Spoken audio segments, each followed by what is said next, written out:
Hello everyone, don't mind the wind noise. I'm still trying to figure out this camera situation. I am back with a new starter. I'm a little disappointed, but I'm a noob, so it's kind of on me, so don't be too harsh. So this is the old starter here. You know what I'm saying? Here it is, the rebuilt starter. And I bought a starter. So you know, the last video I showed that part number that's there, at least that's the part number that I think it is, saying, all right, here is the reason why, etc., etc. the starter is bad and blah blah blah blah blah. Now I went home, I ordered this new starter. I guess it's remanufactured from FCP Euro. Came in the box. I was excited. I opened it up, took it out. I was like, yo, this is cool. And then boom, what do I see? The exact same number that was on my starter that's currently was in the car. So I was a little disappointed. I was like, yo, I thought that was it. I thought I had it figured out. You know what I mean? But it is what it is. I mean, after looking at it, it looked like it's oriented a little different. You know what I'm saying? Or maybe because this one's a little bit dirtier. You know what I'm saying? They're about the same size, a little bit. Or maybe it's different.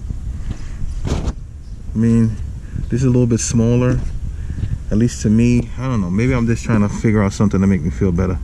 But anyway, I'm gonna try this starter today. I'm gonna install it. I'm also looking at videos that talks about starters. So now the positioning of the starter is very important. Some cars, they have it where you have to shim it.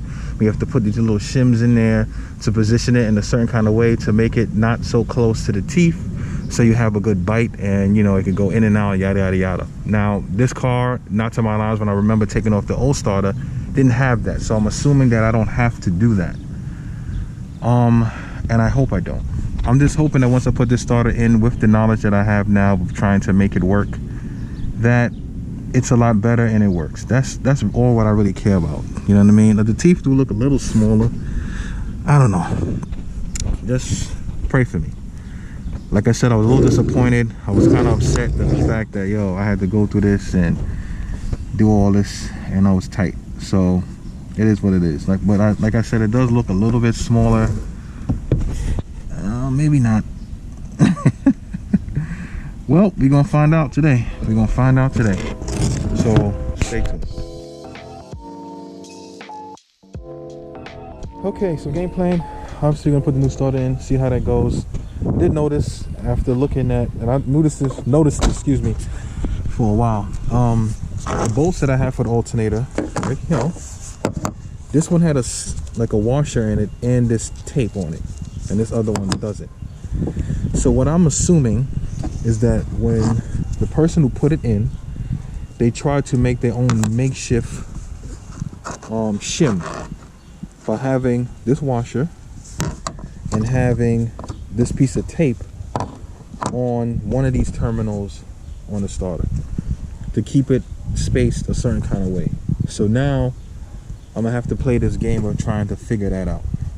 The only thing that I'm upset about and I'm kind of worried about is that I would hate to put this in, right, do all the shimming, right, and assume that this was a bad one from the start, when maybe I just had it positioned incorrectly and that's why it wasn't biting or catching.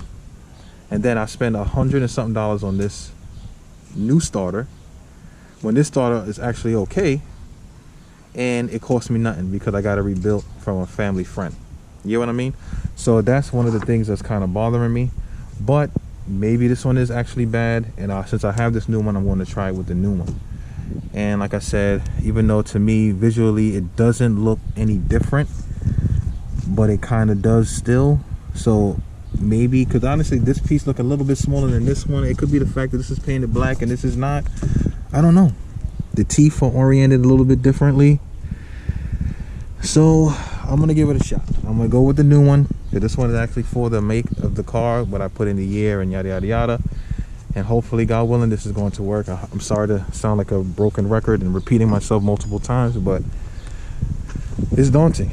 It's kind of nerve-wracking because I want this to run. You know what I mean? I've been doing this for quite some time. I'm at the stage where the car can start to run. And little things like this are hindering me from moving forward because the engine won't engage. Who knows what else might be wrong, God forbid, obviously, if I can't get past this hurdle. I want to get past this hurdle, know that the car can turn over and it's running, then I can check the idle, I can check other little things, and then put my fluids in, put my exhaust fully back on, you know, just move forward with the progress. So this step is very important to me. And yes, I am procrastinating because I am a little bit nervous. I would hate to go do all this work, even though I found a system that works for me to get this started in and out, but I would hate to go do all of this work and have it not work and have to figure out another troubleshooting method to figure this whole thing out. Okay, but this is part of the game. This is part of cars. I wanted this, so I got to deal with it. All right, so I'm probably going to time lapse me putting the starter back on. I don't know if you guys care, but I'm gonna put it on there anyway and take it from there, or maybe not. We'll see.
Okay, I time lapse the installation of the starter, but I took it out because it camera's falling all over the place, and yeah, I kind of get the point. I did it the last time, so now I'm gonna plug up the battery.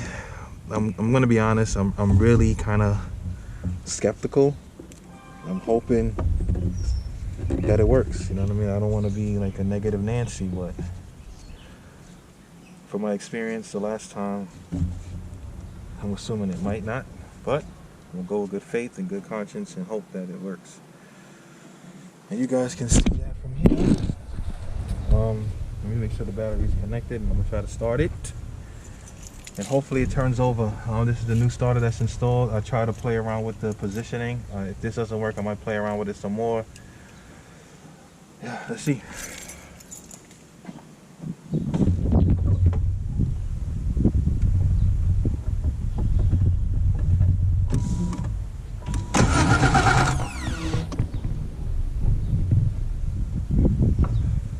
Did y'all hear that? The car actually cranked. It actually cranked. All right. Yo, you know, so you gotta have faith, kid. Let me see what's going on.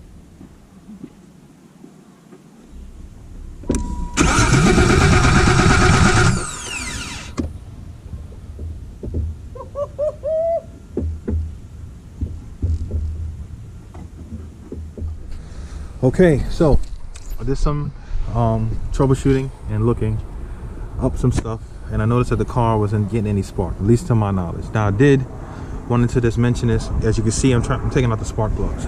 So I went on the forums and asked the guys, and they kind of confirmed it as well, but I'm just gonna give you guys a demonstration of what I'm talking about. Don't mind the plane, and please don't mind the noise, wind noise. So yeah, here's an old spark plug that was in my car. As you see, the dirty, that's not the point. Up here, you see the screw pattern. Now, the spark plugs that I have in the car has a cap on them. Now the cap, I left them on there because I figured, you know, the person probably some jerry-rig thing, they just took the screws out, yada, yada, yada. But I did notice that the plugs, for some reason, wasn't going over this cap, and it wasn't engaging really. So the plugs felt kind of loose. So essentially, it's not having any spark. So I went on the forum, I pleaded, and I asked them what their opinion was. And they were saying to me that, yo, with these cars, you have to take that cap off. So I'm in the process of doing that. I'm trying to see one that I have a cap. Okay, so in the last clip, besides the time lapse, this is what I was talking about. So here are the new spark plugs that you see. They look good. They're gapped properly. This cap right here is what they were telling me I should remove. Now I left these caps on because I assumed, oh, it's part of the thing, got to leave them on. Then I realized that it wasn't seating properly, and the forum E28 group told me that these caps need to come off so I can get a proper connection with the spark plug wires. So as you can see, this first one I did is nice and tight. I can feel it on the actual screws, and I know it has a contact and to make a connection. And I think that's why I'm not getting any spark. The car's cranking over. I smell. Even though the spark plug thing was an issue, unfortunately, it still didn't have any spark. So I tried many different things at the forums, and the people in the E28 group told me what to do. And I'm getting fuel and all that other stuff like that. But I think I know what the issue is. And if it's that, I'm going to really feel real stupid for why it's not starting. But I'm not going to address it now. I'm going to wait until next time when I fix that situation and hopefully the car turns over and starts, then I'm going to address it then. But I'm pretty sure I know what the issue is. Fixed, but I'm still having issues cranking. I reached out to the E28 forum group that I'm part of, and they was giving me different suggestions. I tested fuel. I was able to get fuel to the fuel rail, so I know it's not the fuel pump. Thank God for that. So somebody was telling me that because if the transmission flywheel had like a magnet or some tab in it to make sure that it didn't break off, because it probably caused different resistance. Now when I got this transmission from the swap, it had a it had two sensors on it. I'm assuming it's a speed sensor or something, whatever, and I just took them off because I assume I don't need them because of my automatic call here. It didn't have those provisions to plug it in, and plus those clips that was on it were broken, so I just assumed that it's no need to stress about it. However, one of the guys suggested that maybe it could be causing a short, or not a short, but it's probably causing no spark because that magnet is probably pulling different resistance and etc, which is a possibility. So the next time I'll come, based on what I read and whatever, I'm gonna try to put those two sensors in, and if I could put the sensors in and that magnet there just keeps it from acting a fool, and it starts, and then I'll just tie up those cables somewhere or whatever. If I have to put them in the car, find out a spot to put them and put them inside. But at the moment now, I'm just gonna go home and do some more research, but we're getting closer and closer. I'm very glad that I was able to figure that out. The starter was good. We're almost there. Thank you for watching and being patient with me. Please like, comment, share, and subscribe. Thank you, and God bless.